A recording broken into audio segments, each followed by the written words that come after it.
A very pleasant morning, children. As we are done with our third chapter, Understanding Quadrilaterals, today I am going to start chapter 9, Algebraic Expressions and Identities. So please be careful, this chapter is not going to be there for your upcoming homeschooling assessment. As we have some ample time, I just want to start this. Okay. So, algebraic expressions and identities. We already came to know about what exactly the algebraic expressions are. Identities anyway we are going to learn in this chapter. So, if we take the algebraic expressions, today I would like to discuss the basic points which are to be known pointing to algebraic expressions, of which the first one is term. The first one is term, and the second one is factor or factors, and coefficients. Term, factors, and coefficients. Okay. Look. So to make you clear with this, I want to take an expression. For example, see, I want to take 4x plus 5. 4x plus 5. This is definitely an algebraic expression because when two terms or more number of terms join using plus or minus, we call it an expression.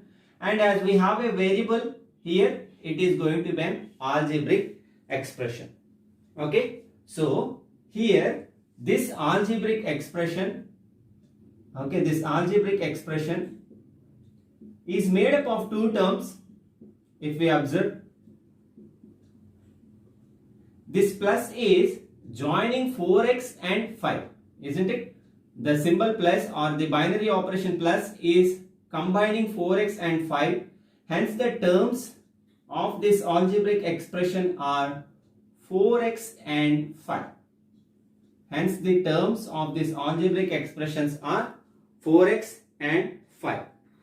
Now if you observe these terms are formed by the product of factors. These terms are formed by the product of factors. Look, can I write 4x as 4 into x? And for instance, can I write 5 as 5 into 1? So the terms are formed as the product of the individual factors. So here 4 is one factor, x is one factor, 5 is one factor, and 1 is one factor. So these are the factors. Okay, you learned about factors in regular numbers also. So in the algebraic expression 4x plus 5, the terms are 4x and 5, where the factors are the product of the individual factors. So 4 into x, 5 into 1. So we can say that 4, x, 5 and 1 are the factors of the given algebraic expression. Now look, I want to give one more example. For example, 7xy minus 5x. 7xy minus 5x. If someone asks you to what are the terms of this algebraic expression 7xy minus 5x, we will write it as 7xy and 5x. So the terms of the algebraic expression 7xy minus 5x are 7xy and 5x. Then what are the factors of this algebraic expression? If someone asks us, how we can write is, we can write this as 7 into x into y, isn't it? And 5x as 5 into x.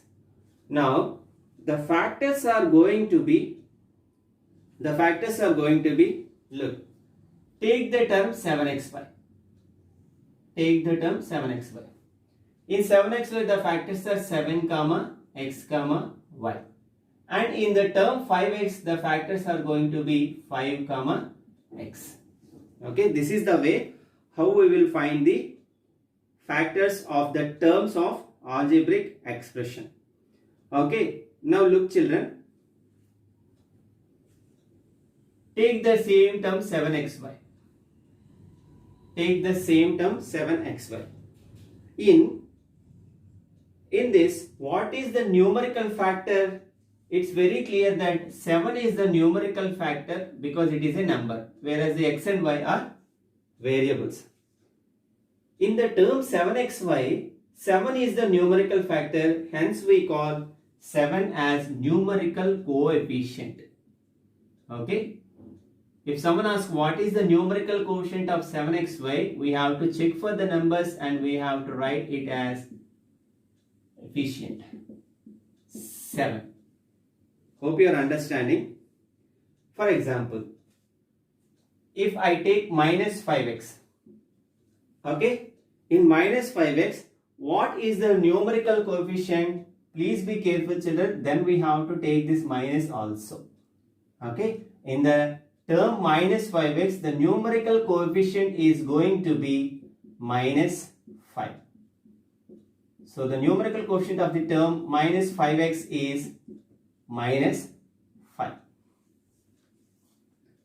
Okay, these are the basic terms which we have to learn. First one is term. So the individual terms which were joined together by plus or minus of an algebraic expression are called the terms, that is 4x and 5.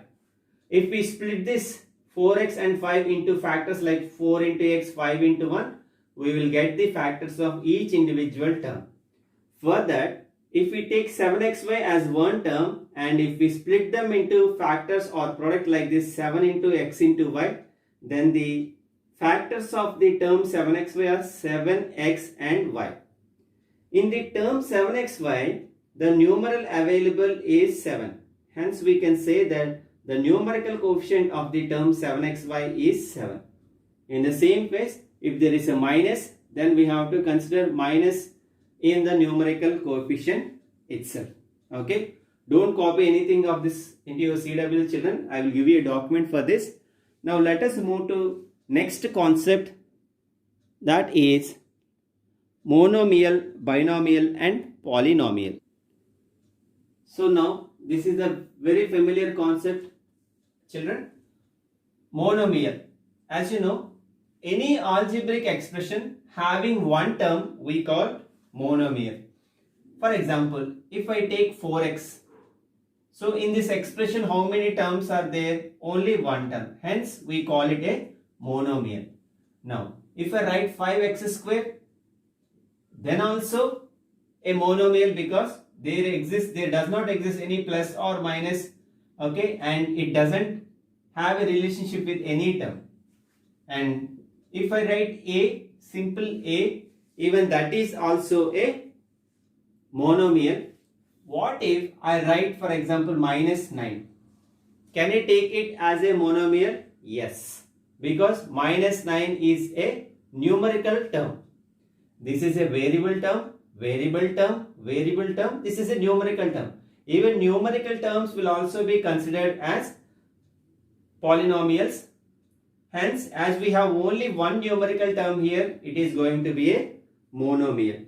Hope you are understanding children.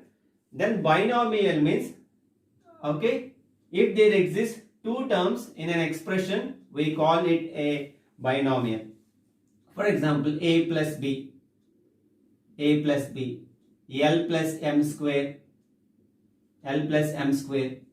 4x minus 7c.